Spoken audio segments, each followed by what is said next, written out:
Hello, everyone. Hey, Luke.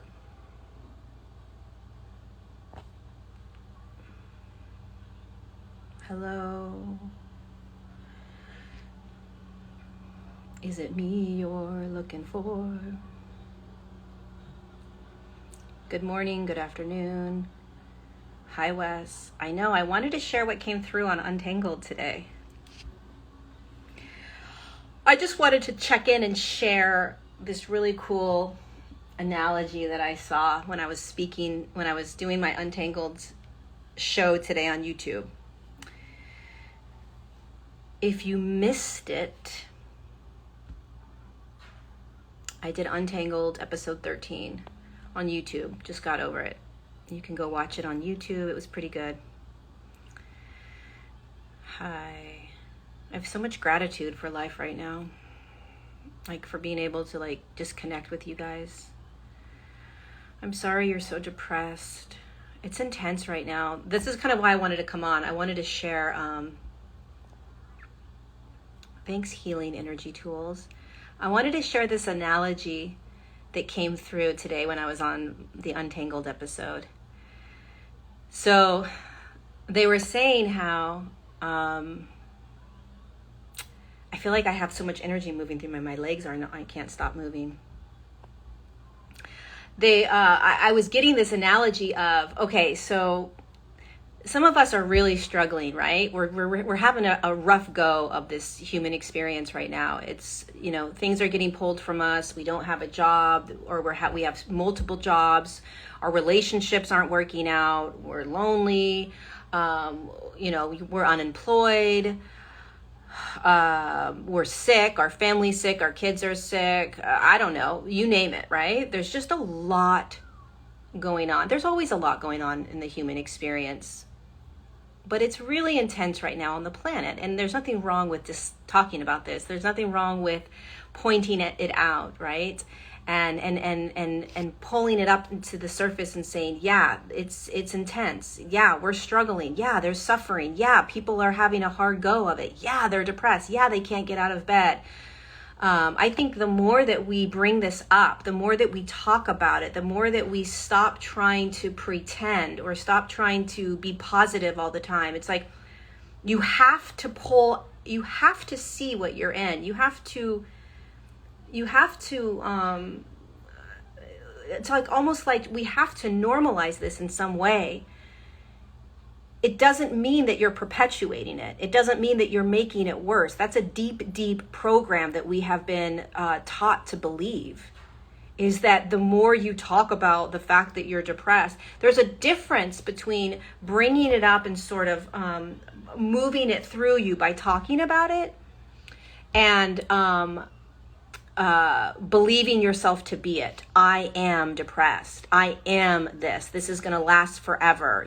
I'm in lack and I'm struggling and I'm suffering and this is going to last and this sucks. And when you do it from that state of attachment to it, then you're wallowing in it. There's a perpetuation of those energies. But if you just pull it out and say, wow, look at what we're experiencing in this human journey. Look at what we're experiencing right now. Look at the amount of divide. Look at the amount of programming. Look at the whatever it is, right? Look at what I'm going through.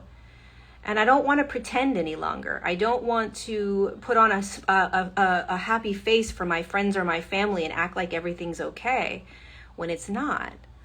And so really starting for us to be, this is a shit show evolution that we're going through on the planet. Yes, there's beautiful, amazing things that are happening on the planet, like unbelievable, right? There's more high frequency energy and light on the planet than ever before. People are in higher states of consciousness and awareness than ever before. There is more abundance and joy and peace and love than ever before. But guess what? There also is massive amounts of stress and anxiety and lack and manipulation and programming and all kinds of stuff.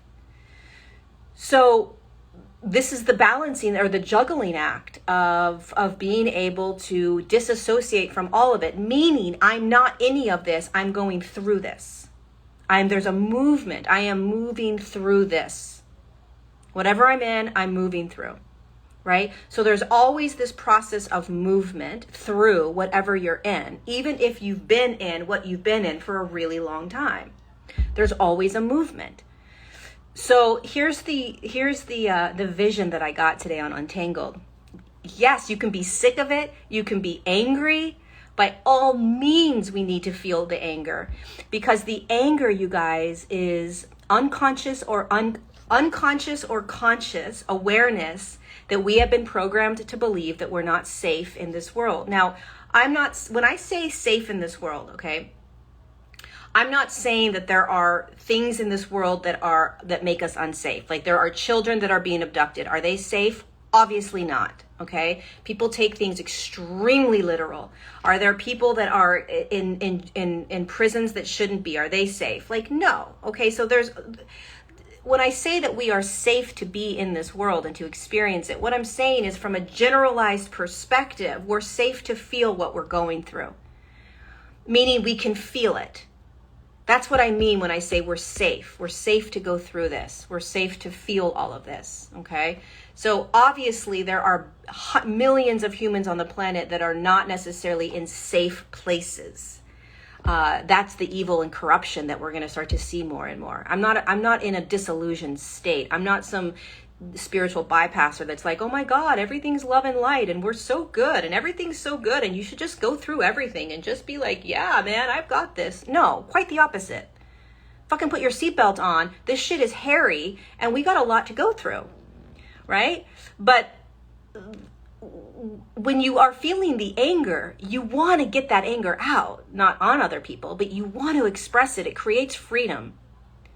It allows you to feel sad, it allows you to feel the fear, and then it allows you to feel peace. And it reminds you that you have never been, anger is this breaking free of the illusion that you're not safe to be here, right? Yeah, and if you're depressed and you're fucking mad, then be depressed and be fucking mad. Remember that everything is movement. Remember that everything is movement. That's the energetic world. That's the quantum field, right? Everything is moving. You are in a constant state of movement through everything you're going through, unless you anchor it in. And if you anchor it in, what you're doing is you're saying that you are these things, these things are, you're labeling yourself as them, that they are absolute, that they are permanent, you're afraid of them because you think that you are them, and then you pull them down, you hold them. You're none of it. You're none of it. Right? So here's this vision, this vision. It's not an analogy, it's a vision. That imagine, because we forget what we're doing here on the planet for obvious reasons, but we forget. And we forget that we're learning how to remember that this is really an energetic game and it's in a physical reality and it's no joke. There's a lot that we're going through. Imagine every morning you wake up, and the moment you wake up, the moment your alarm goes off or however you wake up, right? That all of a sudden there's a party in your room, and there's like those little those little buzz things that you would have as a little kid that would go out and in that you would blow, right? And there's balloons that are going off, and there's birthday cakes like it's your birthday, except it's not your birthday. It's just you waking up to life today. And it's like, holy cow, celebration, you're alive, you're doing the human journey one more day, right? And then imagine, not only do you wake up with this I'm talking about especially those of us that are in really depressed states, that wake up anxious, that wake up like, I do not want to get out of bed, right? It doesn't make it better or easier, but it does kind of shift the perspective, right? And so you've got this like party going off in your room. And then what if you imagined that as you were walking through your day, there was just this like parade behind you, right? That was like, you got this, keep going. You've got this, keep going. You've got this, keep going, right? You're none of this, keep going. It's okay, keep going. Stop judging yourself. Keep going, right? So you've got this parade of people. You've got like cheerleaders. You've got like the blowhorn things. And you're constantly reminding yourself. You're constantly reminding yourself of what you're in while you simultaneously feel it all. You know, and you allow yourself, you give yourself the permission to be in it. You give yourself the permission to move through it. You know, and because the thing about it is, as we start to like step into more of like a multi-dimensional perspective, we start to realize that we have to juggle these different lenses of how we are experiencing the world. We're juggling different lenses, mean different perspectives. There's different, if we simply only focus on the physical world, right? And the emotional states we're in and the trauma and the healing and all that, if we're simply focused on that one lens, that's great. But you also want to focus on a lens that's like, there's a bigger perspective. There's a higher perspective also of like, wow, this is a massive evolutionary shift on the planet. What in the hell? Oh, and what if I volunteered to come down at this time to do this? Right? So it's not a bypassing. It's just another simple little awareness, like another ball that you're juggling. It just is. It's just simply something that maybe, perhaps you can bring in, maybe, and juggle. Maybe not. Maybe you're like, go screw yourself. There's absolutely no way. That doesn't help me. I don't care. Get out of my way. I can barely breathe. I can barely function. I don't have a job. I don't have this. I'm really sick. Whatever it is, right? That we're going through. And so that perspective is like, I don't care, Lori. That perspective is insane. Great. But it's still true, right? It's still true. So just jumping on to remind us that start juggling different perspectives if you can. You know, we're all going through different things. Some of us are just like navigating life, killing it, like happy, abundant, joyful, free. Some of us are the complete opposite. We can't get out of bed. We're so angry. We're rageful. We're sad. We're stuck somewhere. We are literally resisting everything that we're in. And that needs to be honored. Like we are all on different paths. We're all experiencing this human journey differently. And the awareness of that, the awareness that that we don't all have to be in the same space. We don't all have to see it the same way. We don't have to hold the same awarenesses. We don't have to be in the same states.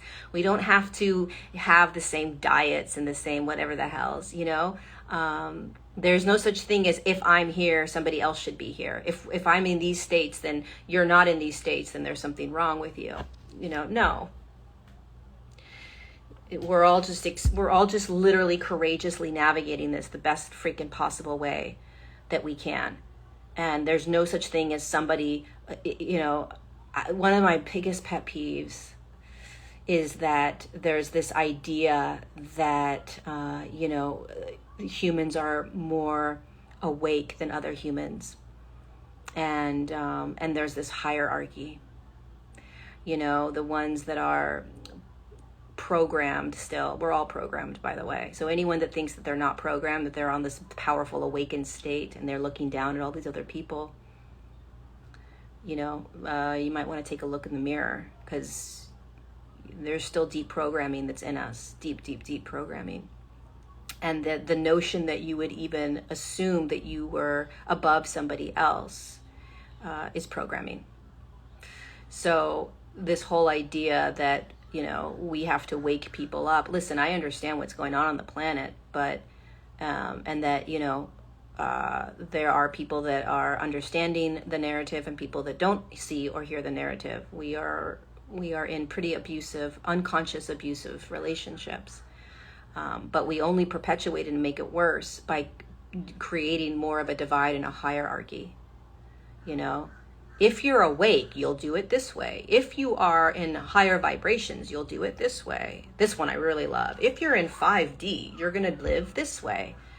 It's like, just shut the hell up, dude. How about you just stop creating some sort of divide between you and other people? How about we just start accepting where I am and accepting where others are and just letting that be? Does it impact the global timelines if humans stay unconscious? Yep. You know, and does that mean that you, the one that perhaps can see more, needs to have more compassion and love and heart right now? Yep. Patience? Yep. Does it mean that you need to start creating more of a divide and calling people sheeple or whatever we're going to? No. Because by the way, PS double.com, all of you have been in a very deep, deep programmed state, whether you are right now or not. And to forget that by saying that people are asleep and that people are deeply programmed and they're screwing everything up and they need to wake up, just because you are, doesn't mean that these people are worse than you or bad or any of that. It just means that you have courageously somehow, thank God, been able to start to pull yourself out of deep programming. That's it. That's all it says.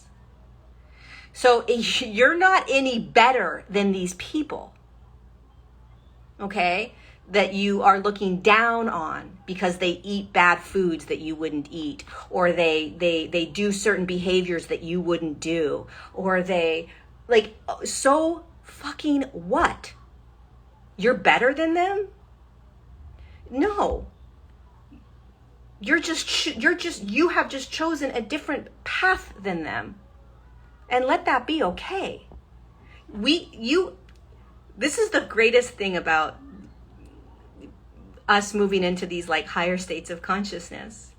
God bless all of us. More humility, please. But when you start to judge other people for doing things that are unconscious, but that you believe to be, a certain way, because it's not where you are, that, my friend, is not holding yourself in a higher state of consciousness. A higher state of consciousness is not judging it's a being aware. Like, holy cow, look at what humans are doing. I've been aware since the age of 13 what we've been in. Since the age of 13, I was aware of the New World Order, which is what's actually playing out right now. I was aware of all of it. I was aware of the programming. I was aware of how we are deeply, deeply mind controlled. I was aware of the manipulation. And never have I looked at other humans throughout my human journey. And by the way, back when I was 13, in 90 or whatever, I didn't say to myself throughout my time growing up, oh my God, all of these people are in such a low vibration. They're so unconscious. They're asleep. They're sheeple. No, I was like, when the hell are we going to wake up? That's all I said. Please God, please God, please God, please God. Please make more chaos happen. Please make more shit go down so that we can wake up. Right? Because from a much bigger perspective, I understood that this is a natural process, and that we have to allow humanity to wake up at the state in which they're going to wake up, which means that more has to happen for us to be able to snap out of it. And yes, it's extremely important to speak our truth. Yes, it's extremely important to educate. Yes, it is extremely important to shout from the rooftops what you see and what you hear. But that's very different than creating a divide by judging people for what they're doing. That energy in and of itself is just perpetuating the programming. Truly, it's perpetuating programming. It's one of the biggest challenges of being human, is that when you start waking up, it's almost like a sick joke that the universe does on us. When you start waking up out of the deep programming and you start to look around and you're like literally jaw dropped, like, what in God's green earth is going on? Right? Why are people doing this? Why are we still in a very narcissistic, abusive relationship with the government? Why are we allowing ourselves to continue to be abused over and over and over again, right? Like you're literally like, I can't. Let that be enough. Don't go beat people up energetically, emotionally, mentally. And that's what a lot of people want to do, because they can't regulate their own emotional states as they're doing this. They can't regulate their own emotional states. They don't know what to do with this. And so there's this knee-jerk reaction of like going after somebody else or dividing, right? I'm better than them, this or that. And that literally is an energy that simply perpetuates the programming. And we're here to literally move into more of a state of compassion and empathy, where you try, keyword here is try, you try to hold just a tad bit more love for yourself and humanity. It's not easy. Dude, it is not easy to wake up out of what you're in and to watch humanity still stay in it. It's really not. You know? And yeah, it's a fascinating time to be on the planet. Just imagine waking up with a party going off, like, you've got this, you're okay. And really can you honor what you're in without being it? Right? Can you honor what you're in, or can you be angry and let the anger be okay? Can you be sad and let the sadness be okay? Is there a way for you to start to hold in just a small amount that this is movement, that you're moving? You're not stuck in anything, including depression, right? It's constant movement. And you really want to give yourself a lot of grace.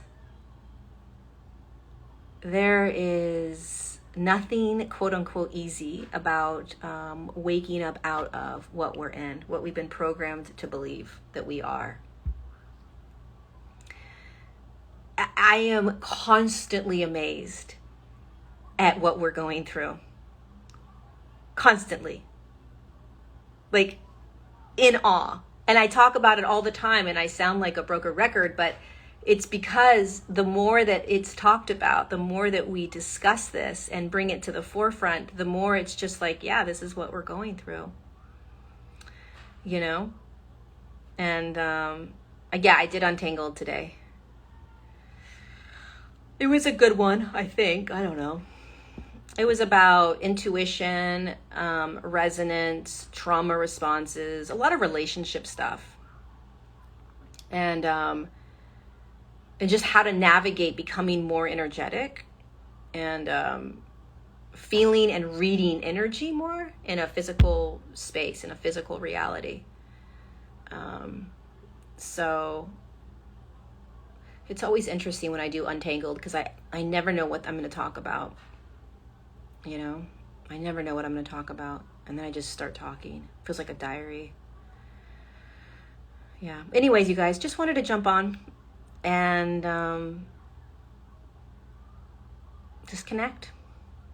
I always feel like connecting. I'm in Florida right now. I came to Florida for a couple weeks to be in the sun, to be in the humidity, to be in the ocean. Ocean was calling me. Anything else before I go?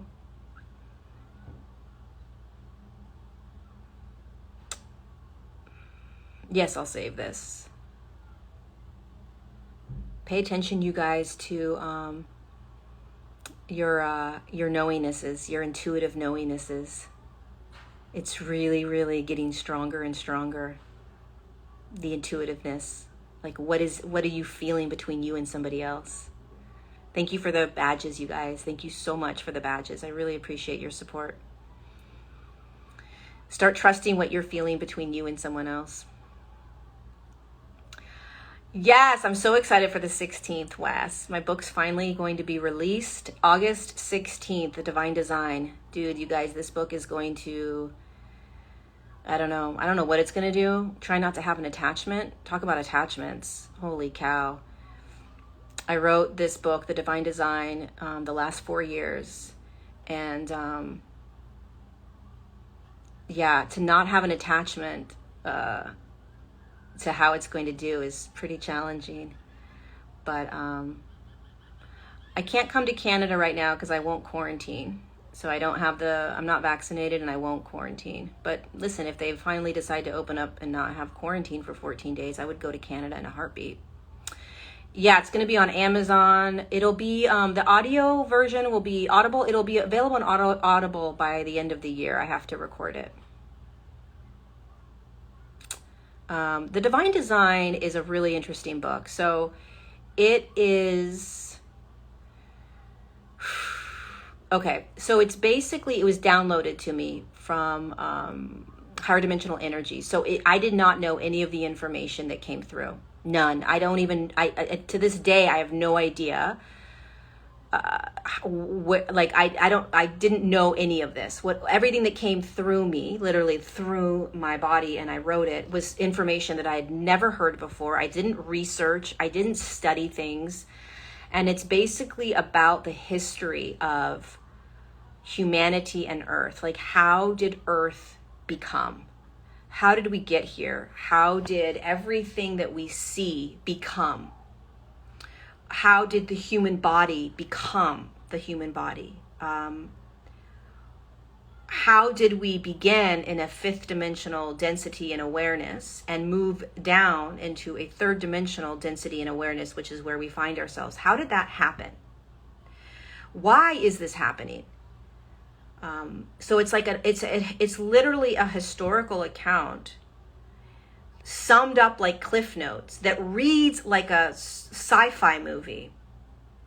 Literally, it reads like a sci-fi movie of where we started from as a human collective and where we are right now and where we're going in 300 pages. It talks about DNA. It talks about the physical body and how it was designed the way it was designed. It talks about how Earth was designed. It talks about higher dimensional consciousness and light beings that came onto the planet. It talks about abductions, hybridization program. It talks about being a volunteer on the planet and what that means, the different types of spirits and consciousnesses that came onto the planet, why they came onto the planet. It talks about, what else does it talk about? How the quantum field works, how multidimensionality works. It talks about deep programming, very specific programs. It talks about the Akashic record and why we have it, why we have contracts. It talks about how we store trauma, how to release the trauma, how energy works in terms of moving you into higher states of consciousness, how it actually energetically works to move from the 3rd dimensional field back into that 5th dimensional state of awareness that we started in. My God, it talks about everything. It was insane. It was, to write it was a whole different game. Anyways, if you guys are in Santa Monica, September 17th, I'm doing a live book signing and book event. September 17th, 5 to 7 p.m. in Santa Monica at the Mystic Journey bookstore. Yeah, I would love to go. You can get the book right now on Amazon. You can pre-order it. Also, you can get it in many different countries. So if you go to my website, there you can get it. There's all these different sites that you can order it from, not just on Amazon, because there's a lot of countries that can't order from Amazon. So you can get it anywhere. And yeah, it's going to be on ebook. And then audio will be at the end of the year. I didn't meet Dolores Cannon, but back in 2014, I forgot when she died. When did she die, you guys? I think she died. Do you guys know when she died? I've always felt really resonant with her. I've always felt really, really connected to her. The price won't change if you pre-order it. Yeah, I'm not coming to Miami to do an event. You can pre-order it now in most countries. If you go to my website, you can find the links if you can't do it on Amazon. I forgot the names of the stores you can buy it online at. Yeah. What else? Okay, she died in 2014, I think. Okay, so when I did a QHHT. I did a QHHT, quantum healing hypnosis therapy session back in 2014. She was still alive. I'm almost positive, because this woman that did the QHHT on me, okay, October, yeah. So I did a QHHT in, I think it was like July of 2014. And my QHHT was very interesting because I was brought onto a UFO ship, like a galactic ship. That's where I went. I didn't have past lives that I went to. I just went to this ship. And if you've had a QHHT, it's like a hypnosis, and your higher self comes in, and your higher self comes online. And anyway, this woman that was doing it was like in awe of, like, she was like floored by what was happening, that I didn't have past lives, because this is my only lifetime that I've ever been on the planet. And she was floored that I immediately went onto a ship, okay, like a galactic ship. It was a Palladian ship. It was a galactic ship. I'm just going to go there. And I was sitting there as a young girl, 6 years old, on this galactic Palladian ship. And I was kind of just sitting. And the woman that was moving me through the QHHT, she says, well, who's there? And I said, there's these beings, and they're tall, and they're whatever, right? They're light, and they're very friendly, and they just let me sit here on this on this ship. And she's like, what do you mean, you don't speak? And I was like, no, I never really talk to them. I just come and go, and they let me just hang out on their ship. And I was 6 years old during this QHHT. Like, I was a 6-year-old girl. And by the way, my trauma, my real intense trauma, started at 6 years old, 5 to 6 years old. And so what I was shown in my QHHT is that sometimes when you have a lot of trauma, you will start to pull yourself into different dimensional realms, right? And what I pulled myself onto a Palladian ship. By the way, you can be a very old soul and not have a lifetime on the planet. An old soul, just there's a differentiation between an old soul and a consciousness that's been around the block, right? That knows a lot. So anywho, so I'm on this ship on my QHHT, and I'm talking about these beings, and I'm talking about what they're doing here on the planet. I'm talking about their role. I'm talking about how there's thousands upon thousands of these ships that are surrounding the planet, and the way in which they connect with their families, which is the consciousness in the physical body. I'm giving her all this information, and she's floored because she hasn't. Usually people will go into past lives, and then they'll go to source, they deal with past life stuff, right? And maybe there's higher dimensional beings and ETs and stuff like that come in, but never like this, right? So anywho, long story short, these Palladians started talking to her, and she started talking to them, and she got all this information, and we came out a couple hours later, and she said, I've got to tell Dolores about this. She's going to love hearing this information. This is on cue to what she hears all the time in her sessions. And so there was this excitement of, like, you know, Dolores maybe reaching out and us maybe connecting, and then she passed. You know, I think she passed, like you guys said, I think it was October of 2014. So I was never able to connect with her, but it would have been an honor to be able to connect with Dolores Cannon. You know, she wrote like 10 books before somebody would publish her books. I think she had 10 books already written, and I think it took like 10 to 15 years for it to finally get published, which I think is why she started her own publishing company. You know? So anywho, I don't know why I just shared that, but I just did. It was pretty cool. It was really cool. So apparently, since I've been 6 years old, I've been going on and off these ships. It's very real. Yeah. Yeah, you can, thank God you can publish your own books now on your own. That's what I did. I self-published.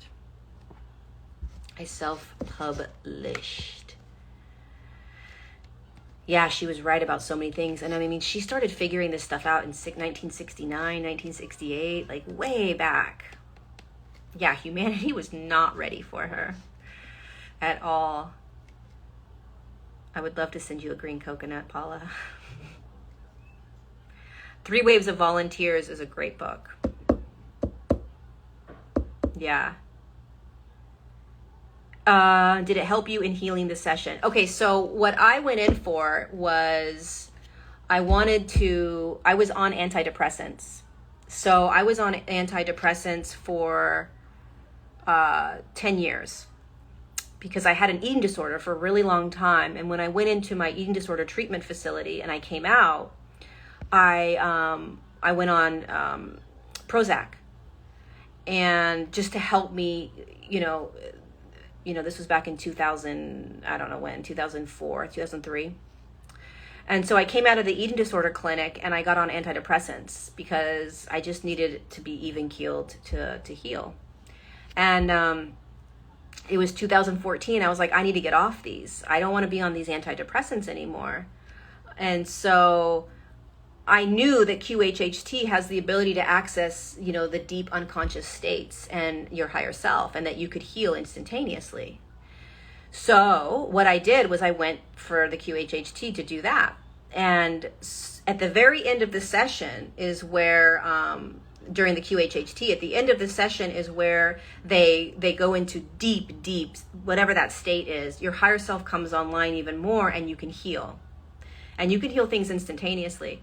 So my higher self came in, and it was like demanded, commanded, intended that I because I tried to get off the antidepressants on my own for a very long time, and it was not good. I couldn't do it. So I went into the session, hung out with the Palladians on their ship, and then I let go of the antidepressants. I released it. I was done. And I never took another antidepressant after that. The next day, I was done. I didn't need to. Well, I never really needed to, but I knew that I was healed. And I had no consequences. There wasn't any weird things that happened. I didn't go crazy. None of that. Instantaneously, the next day, I never took another antidepressant pill. And so, yeah, it has the ability to instantaneously quantum heal you. But you also have that ability. You don't have to go to a hypnosis at this point. At this point on the planet, at this point of consciousness that we're holding on the planet and in our own bodies, we can quantum heal, which means that you intend, you tap into the higher self, which is you, this higher state of awareness. You intend, you command, you demand, and it's done. But it's definitely not easy because the thought, right? The thought creates reality. The thought will override the energies. Always. Thought overrides the energies. So you really want to be aware of the thought. That's the messed up thing about being human, is that our thoughts override what is actually true, and real, which is the energy. And so we believe the thoughts, which create our reality, and then we reinforce those thoughts because the physical reality is a direct correlation to our thoughts. So we're like, well, of course my thoughts are true and real because they're creating my physical reality, but it's a loop. You have to recognize that your thoughts aren't designed to create your reality. Your energetic intentions, your knowingnesses, the feeling state is designed to create your reality, not the thought, the mind, the mental. And so that's what manifestation is all about. Getting out of thought and getting into feeling, which is energy. Energy and intention is what creates reality. But we have been programmed to fall into the trap that it's the thoughts. And it is the thoughts. That's what's so fucked up. It is the thoughts that create your physical reality, until you realize that the thoughts don't create the physical reality, and you let go of the thoughts creating the physical reality, so that your absolute beingness and knowingness can create, which is feeling, can create. So you have to have an absolute knowingness that it is done, without the overriding thoughts coming in and taking over that knowingness. Does that make sense? It's very difficult, especially when it comes to physical reality and illness and pain in the body. It's tricky. Very, very tricky. Because thoughts create our physical reality, until we realize that they're not designed to. And it's the intention, it's the knowingness, it's the feeling. You know, thanks for the badge. Repeat. I don't know if I can repeat it.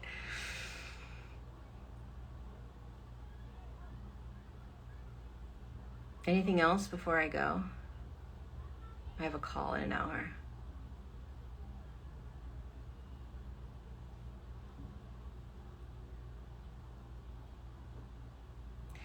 Okay, please repeat. Oh, Lord.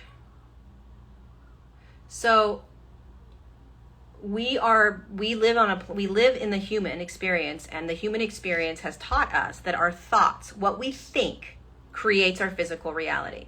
And that is absolutely 100% true. If I think that I'm sick, and then I'm sick, then you're going to believe that the thoughts are real. And they are real, because they actually did create the physical reality.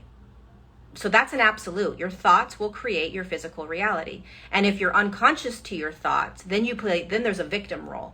And then you're like, oh my God, all this shit's happening to me. It's like, no, your thoughts are created. And where do your thoughts come from? Trauma and programming. Okay? Thoughts come from programming and trauma. So the more that you clear out trauma, the more that you're going to recognize the thoughts that are associated with trauma, which has never been you, which has been creating your physical reality. Now, the way that you actually create in this physical world that's actually energetic is energy and intention. Okay? Which means that you have to hold the energy of the knowingness of what is already created that you can't see. So I knew that I was healed, and I never had to take another antidepressant. It was an absolute knowingness. It was not a thought. I didn't think to myself, I never have to take another pill. I knew it as an energy. It is very, very different. I knew it as an absolute. It was an energy. My intention was, I will never take another antidepressant pill. Now, intention and energy have to collide together to create the physical reality. And if it doesn't, the thoughts are going to come in and override the energies that you're trying to hold. That's why that's why the human experience is so challenging. Because you're trying to override the really powerful thoughts that have been programmed in you that actually create your physical reality, that you have to override in order to actually step into how we are designed to create in this world, which is intention and energy. Energy is the knowingness, the feeling, the absoluteness. What's your name? My name is dot, dot, dot. How do you know? I just freaking know. You can't take that from you. It's an absolute knowingness. That's the knowingness that you have to hold with everything that you're intending. With everything you're creating, you have to have that absolute knowingness. It's not a belief. It's not a trust. It's an absolute knowingness. The way you know your name, the way you know where you're sitting right now, the way you know your children's names, the way you know the state that you live in or the country. It's an absolute. That's the energy, and the intention is, what are you intending? What are you creating? And then you have to override the thoughts. This can't be true. This can't happen. I don't deserve this. Trauma and programming. In order for the energy and intention to show up physically. And because we are so deeply, deeply, deeply programmed to believe the thoughts Energy and intention is very, very difficult in terms of creating. Think about all the people that you see, all the coaches that are manifestation people, right? And they make all this money and they're just capable of like just continuing to manifest and manifest. Why? Because their thoughts are not overriding their energetic knowingness. They know that they are going to continue to make money. They know that they're worthy of making money, more money, more money, more money. They know it. They're manifestation freaks because there's nothing in their thoughts that are convincing them otherwise. So it happens quick. Their manifestations happen really fast. We have so much deep programming and trauma that is perpetuated in our thoughts that we stop the creation of manifestation. It's a messed up game, right? But that's how it works. So yeah, they don't have thoughts that are overriding their knowingness. That's why their manifestation happens fast. They don't have thoughts that are override. They don't have thoughts of unworthiness. They don't have thoughts of I can't. They don't have thoughts of this is never going to happen. They don't have those thoughts. So their thoughts cannot override the manifestation. That's why the manifestation happens in the speed at which it does. Your thoughts are literally what block the manifestation. And when you're like in this deep programming of I have to hold the vibration of what I'm intending, nobody knows what that means, right? How do you get to the knowingness? You have to just start stepping into it. You have to just start deciding. You have to just start choosing. What happens is that we and one of the ways that we practice that people teach it is like you have to start to feel, what does it feel like to have it? What does it look like? What does it smell like, right? All these ways in which we've been taught to do that. But what I think gets overlooked is how the power of thought. We have to be aware of that, right? We have to be aware of the thoughts. They override everything. They override everything. And that's why working through trauma is so important when it comes to manifestation. If you have a deep, deep traumatic thought of I am not worthy, how in the hell are you going to manifest all this money in your life? If you have a deep, deep program and trauma in your body and it creates a thought that says, I don't deserve to be loved, how are you going to create and intend for an unconditionally loving partner, right? So you have to pay attention to those. And then when it shows up, an unconditional loving partner, pay attention to how your thoughts are going to want to sabotage it, right? Your thoughts are programs and trauma. And they're conscious and unconscious. Conscious means you're aware of them. Unconscious means you're not even aware that you have them. You don't even know, you don't even realize that you have the unconscious thoughts. Anyway, that's it. That's all she wrote. Hope this was helpful.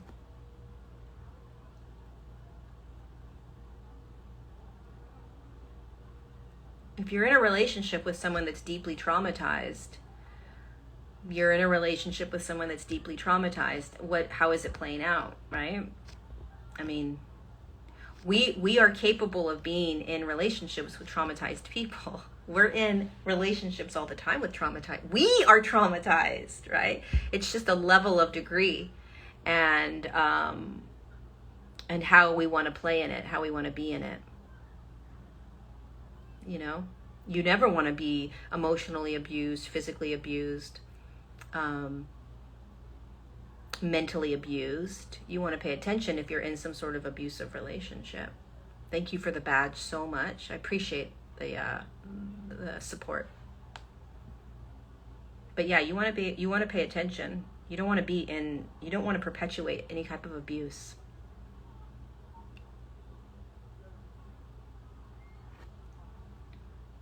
But I don't think that we're here to be necessarily in relationships where, you see eye to eye all the time. It's okay, I think, to have differing opinions and differing beliefs.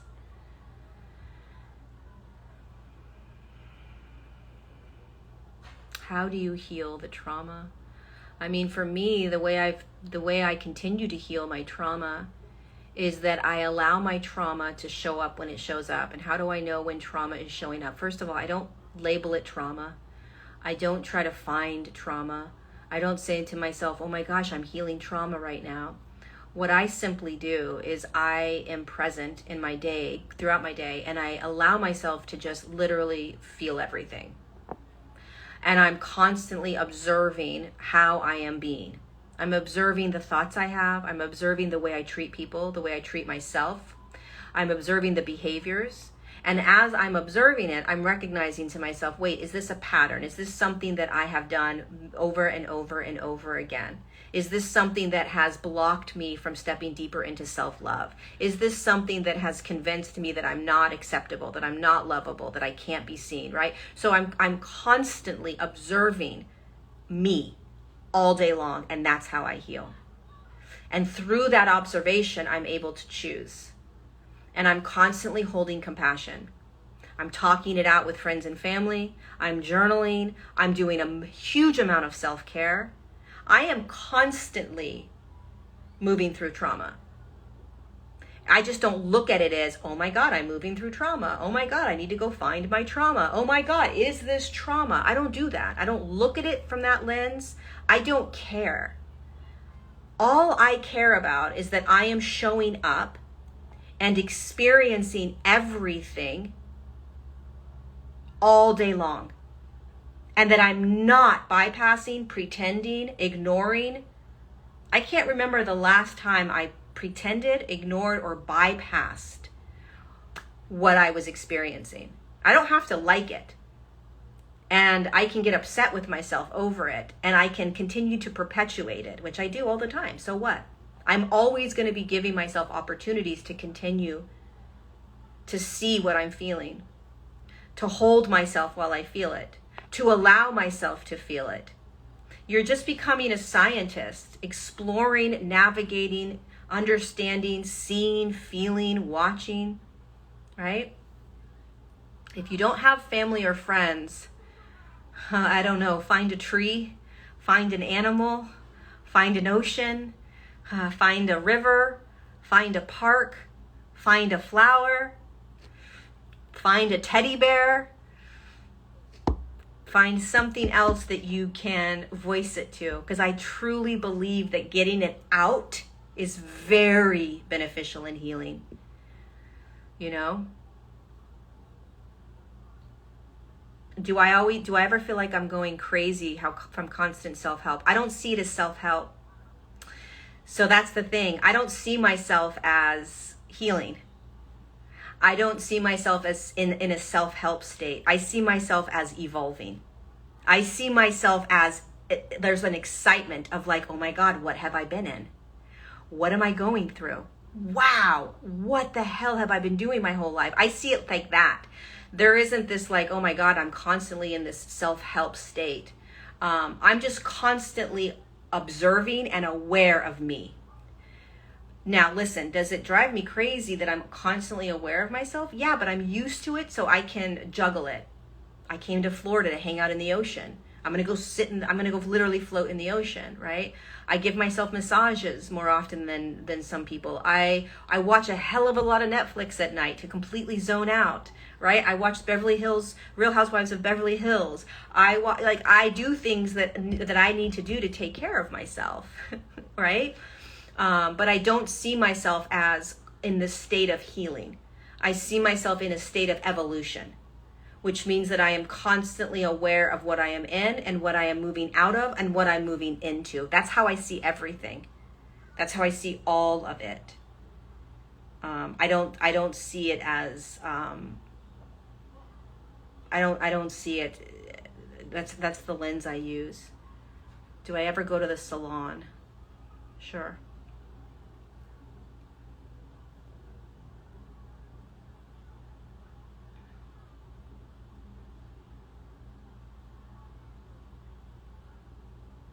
I'm addicted to Everybody Loves Raymond. I've never watched that.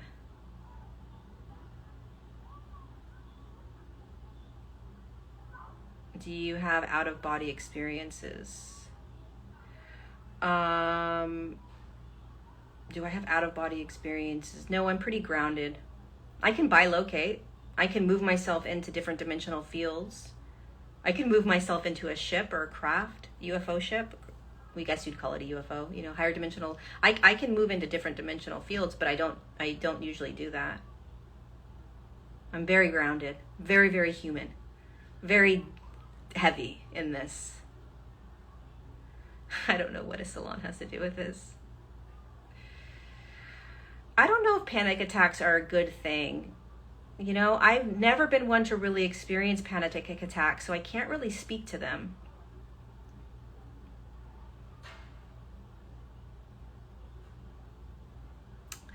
If you feel like your soul leaves you at times, I would really start practicing grounding. It's probably a trauma response, to be honest. I disassociated most of my life. So I had some sexual abuse happen when I was 6 years old by somebody very close to me, and I disassociated, and I was disassociated and out of my body most of my life. So it's a defense mechanism when we pop out.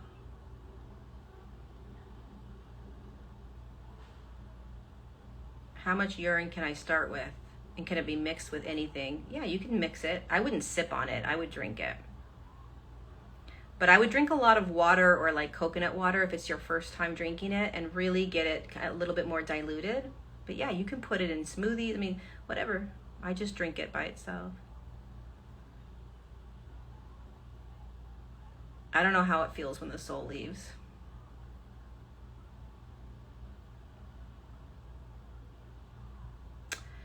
I've never channeled a spirit baby. Never channeled a spirit baby.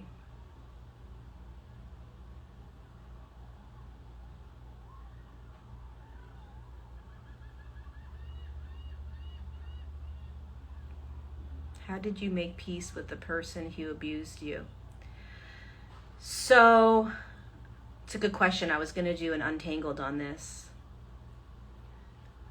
I didn't know that I was sexually abused at 6 years old until I was 30. So I had disassociated so deeply. If you want to hear about urine and pee and all of that, I just did a live with Rodney Lavoie Jr. last night, so you can go check it out on my Instagram on the post. I did an hour and 40-minute talk on plasma, urine, all of that. So you can go look at that. But the way I forgave and healed that relationship, because it's healed now. Like, this person is in my life.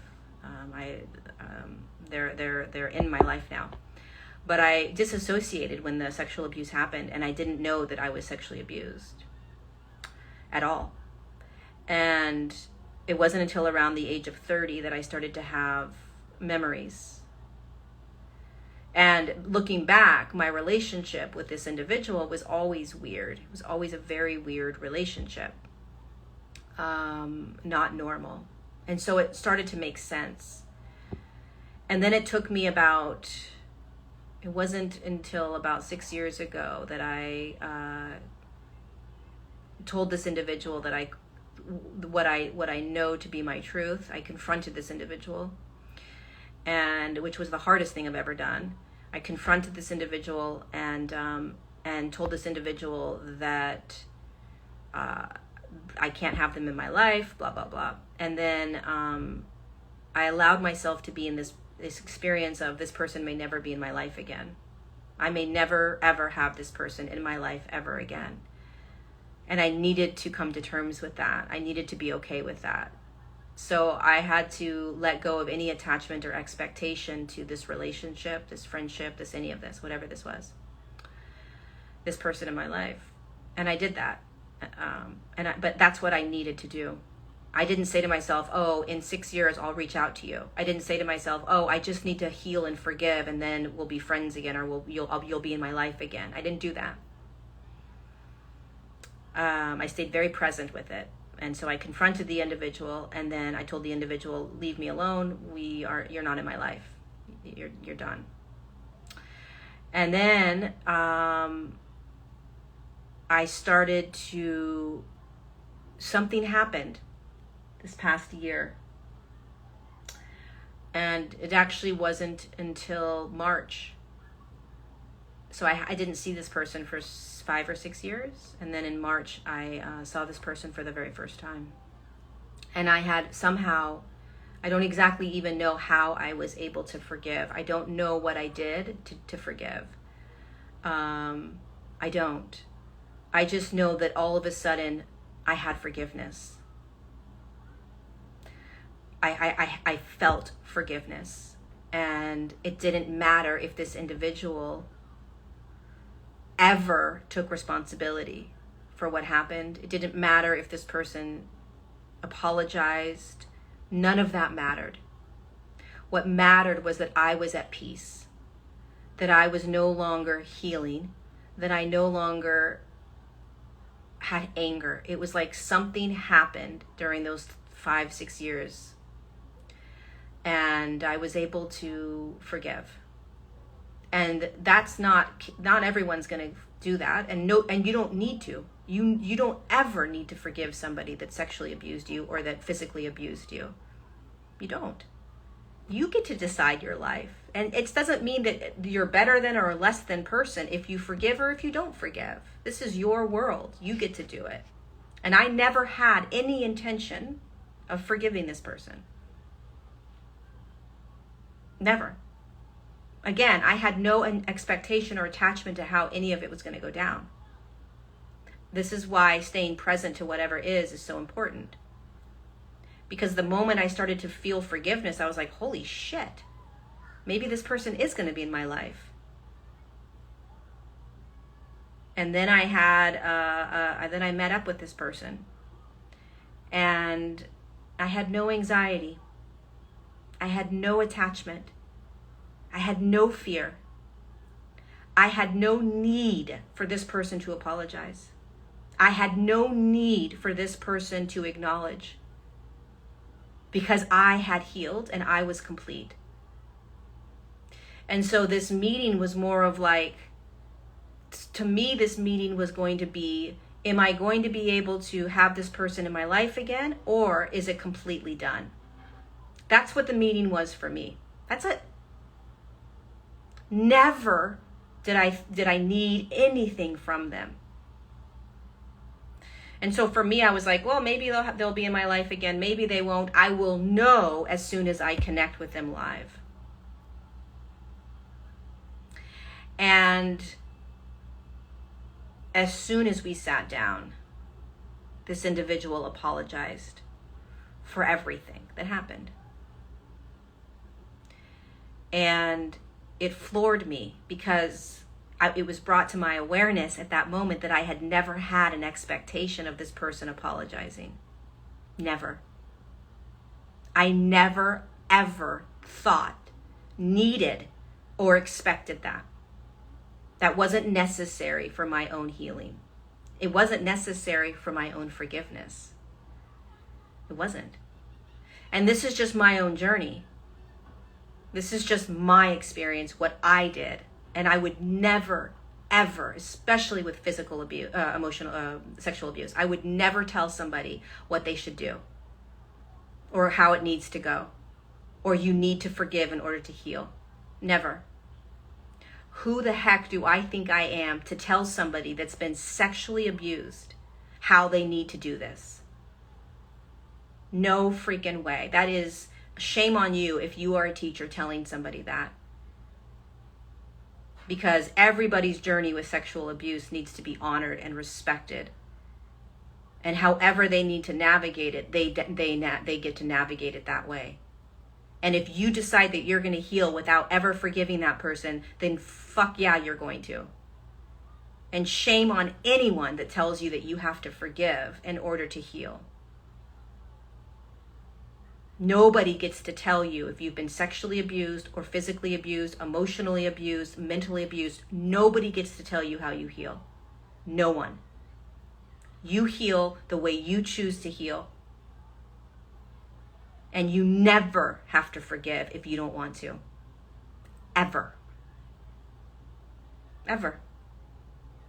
And don't ever force yourself. You know, because when I said to this person, get out of my life, I cannot have you in my life. Sayonara, sweet cakes.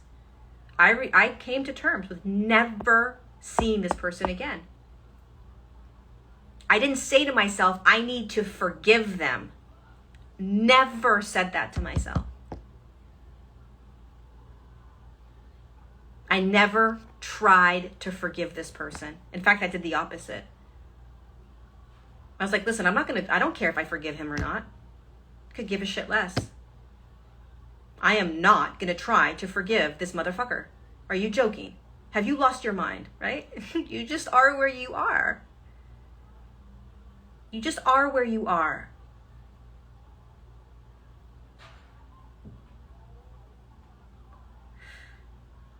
Do you block energies? I don't know if you block energies if you don't forgive. I have no idea. I know that I eventually forgave.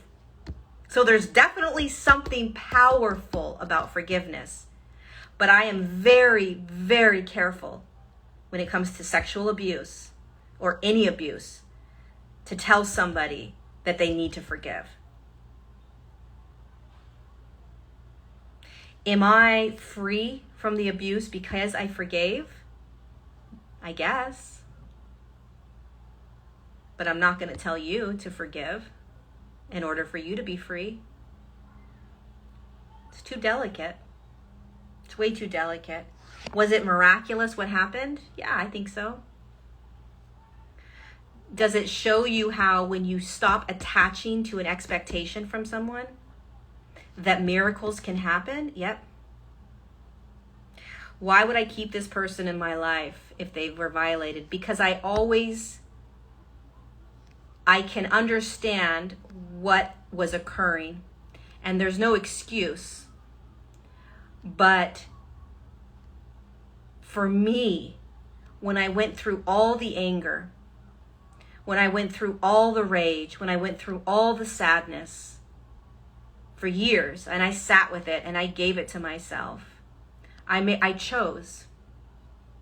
chose to allow that forgiveness to settle in.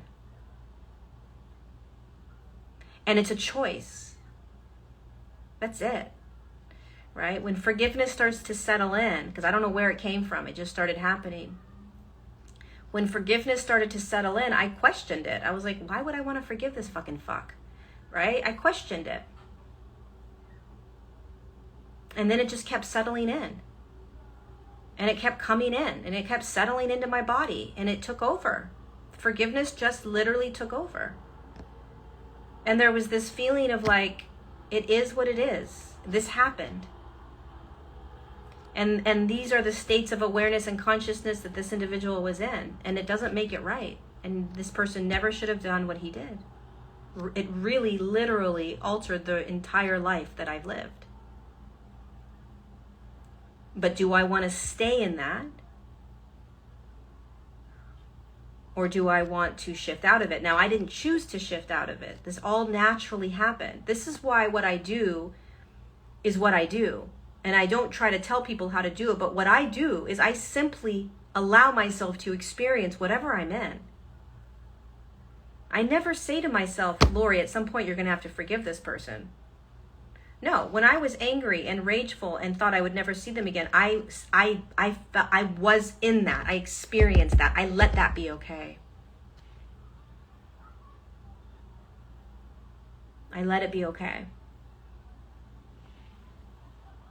So we all get to choose. And you don't pay attention to whether you're making me wrong. Right? She's wrong. You should never forgive. You should this. Just pay attention to that. And how does this relate to other things in our lives? It's difficult for us to accept differences and how people live differently. You should do it this way. Why would you possibly do that? Don't you know that that's doing this? Don't you know that that's doing that? Just pay attention to that. You know, because there's a power, there's an empowerment, there's a compassion, there's an empathy that happens when you stop trying to judge people on how they're navigating their life based on how you would. You know?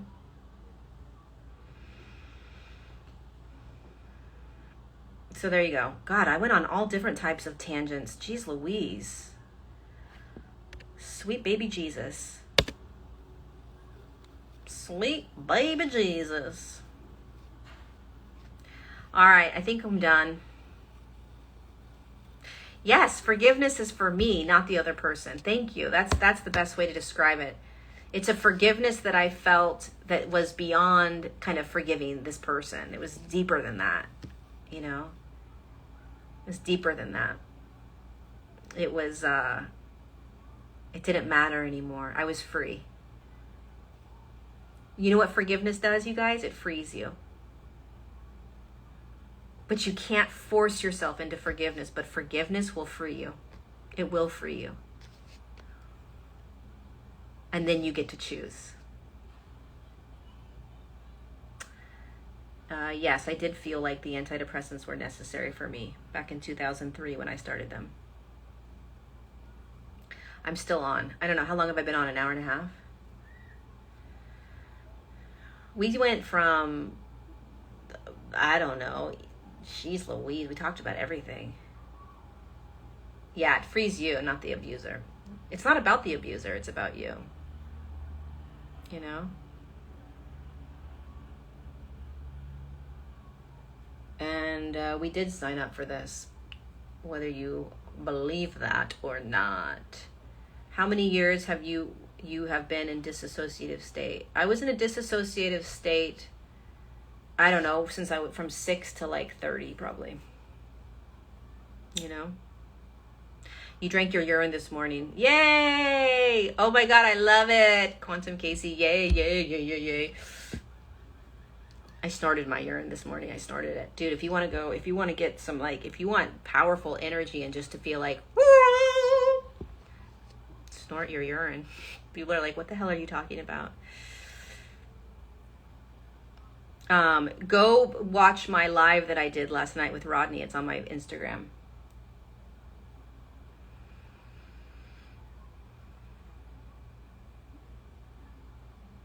What did the disassociation look like? Well, I didn't know I was disassociated. I didn't know I was out of my body. I had drug abuse. I had alcohol abuse. I could never be sober when I had sex. I had not so great relation. My very first boyfriend that I ever had was physically abusive to me, emotionally abusive to me. I'm not saying these are signs of disassociation, but these could be signs of pretty intense trauma, right?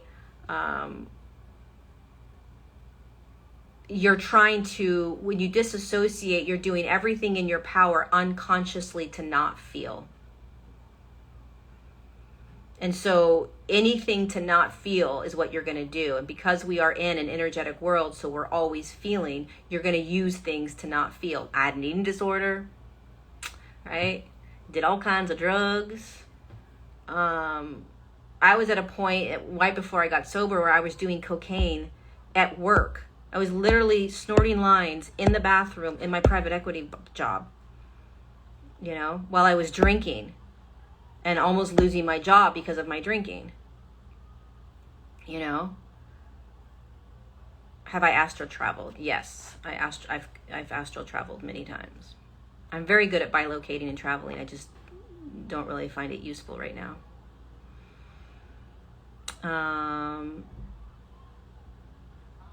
Are you free from? How did you become aware of the abuse incident? No, I was in a well. I don't know how graphic I want to get, but like,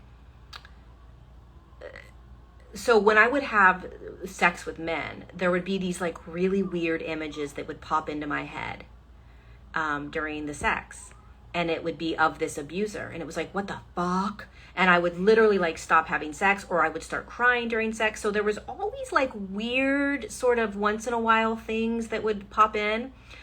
But it wasn't until I went to graduate school in psychology. I was going to school for psychology. Here I am, disassociated, alcoholic, drug addict, not drug addict, but like I was drinking like a mad woman, in abusive relationships, all kinds of shit. And I'm going to school to be a therapist, psychologist, right? But I went to graduate school, and it was in graduate school.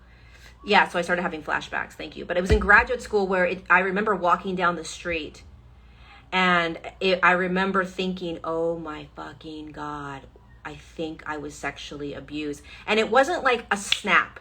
It was like a gradual, like, it was a gradual awareness. A gradual awareness of like, did this person abuse me? Because what happens when you disassociate, you guys, is it feels like a movie.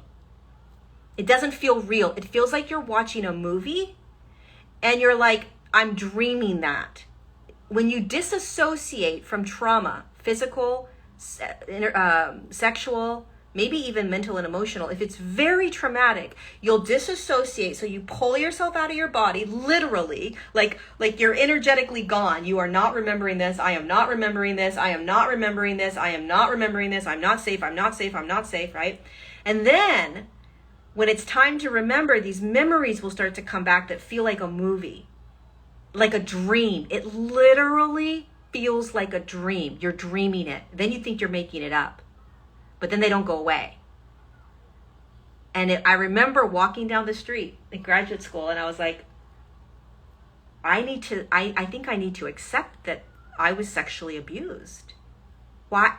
This isn't going anywhere. And then I looked at my relationship with the abuser, and it became very obvious my whole life how I was with this person, and all the pieces fit. But it was not easy. It was not easy. There was nothing easy about starting to accept that. Nothing. It was probably one of the hardest things I've ever done in my entire life, was starting to integrate the awareness that I was sexually abused by this person. It was horrible. Awful.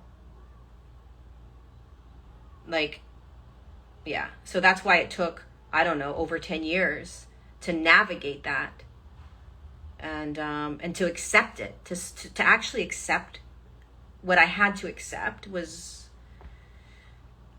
yeah, it's crazy. Total cognitive dissonance. It's kind of what's happening with the planet right now, and the government. We are literally in denial of the abuse that we are suffering at the hands of people that we think have our best interests at hand, and they don't. And we can't wrap our heads around the fact that our government is deceptive, lying, cheating, and literally abusing us. And so we see things and we're like,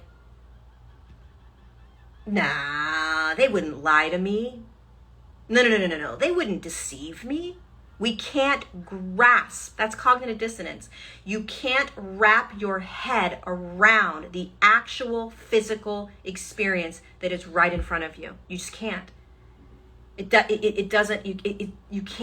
can't hold it as a truth. It's too painful. And that is seriously what is happening right now on the entire planet.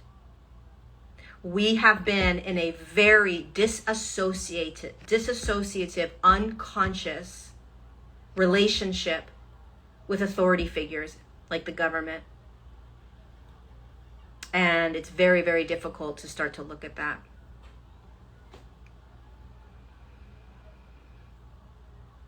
that. No, narcissist is not reflecting your own narcissism. Holy fuck.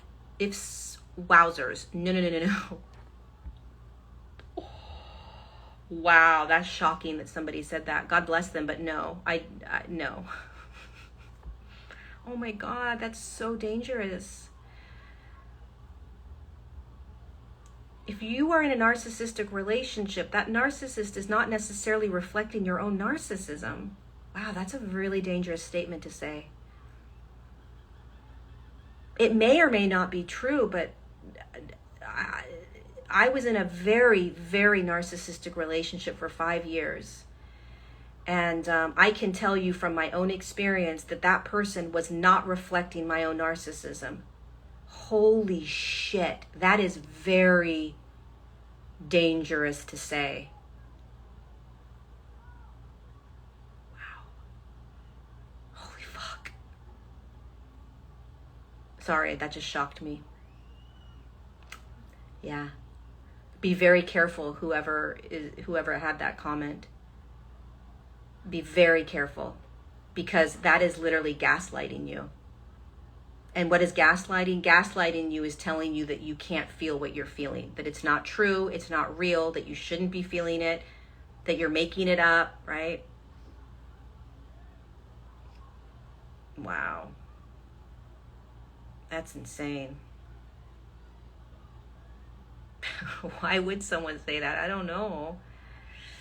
Be careful, you guys. What, I would, that's a very touchy subject, to tell someone that a narcissist that they're in a relationship with is reflecting their own narcissism. Oof. To me, that tells me that this person has never been in a narcissistic relationship. Someone that says that has never been in a narcissistic relationship. If you've been in a narcissistic relationship and you have been courageous, if you've been able to courageously step out of it, you know that it was not a reflection of your own narcissism.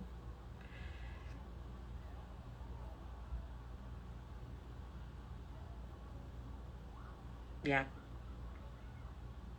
Man, being in a narcissistic relationship is so challenging. Oh, it's so difficult to get out. Dude, it is so difficult to get out of a narcissistic relationship. I'm just telling it like it is. I mean, I've been through a lot in my life. Not as much as other people, by all means, but a lot. And that was a doozy. I don't know how people become a narcissist. Probably trauma, right? Yeah.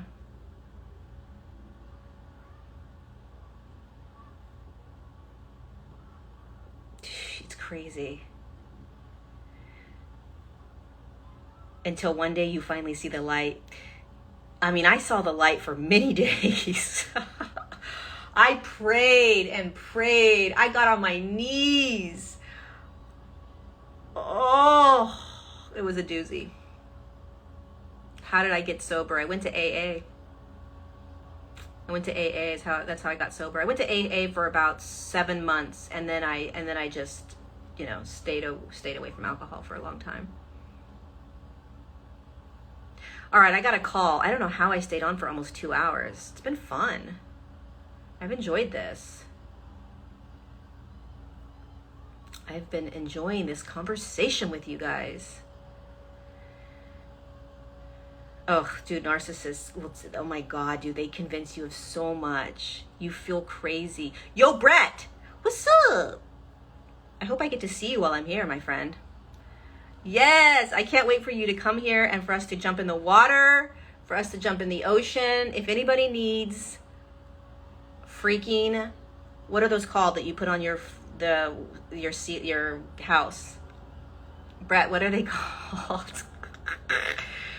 Come on, what are they called? That where you don't need electricity anymore, you guys? What's that called?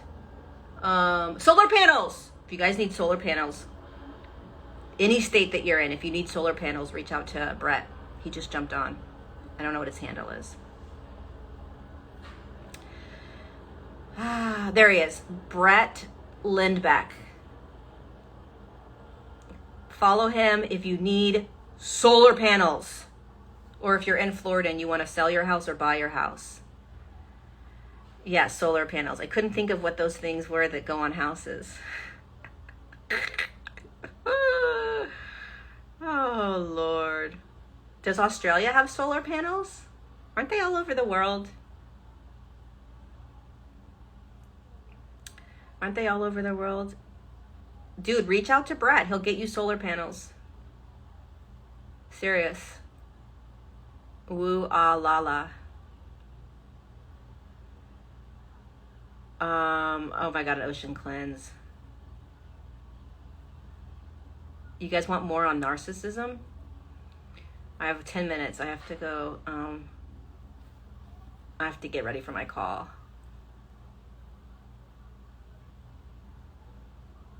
I could talk more about it later. In Ireland, they have them, and it rains a lot.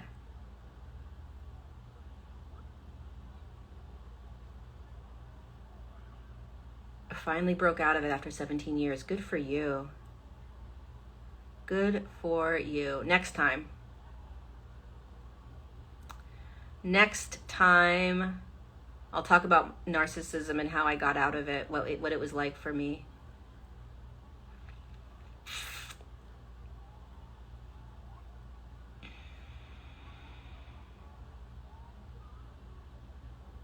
Come to Florida. All right, anything else before I go? Isn't it a label? Yeah, it's a label. It's an experience. So we have to label things. We live in a world where we have to label, right? So what you're actually labeling as narcissism is experiences, right? So when you talk about labels are important because they give you a framework. Otherwise, we would simply be literally using all these types of words to describe energy. So because we live in a physical reality, we have to use words to describe things until we become telepathic. So yes, there are labels upon labels upon labels.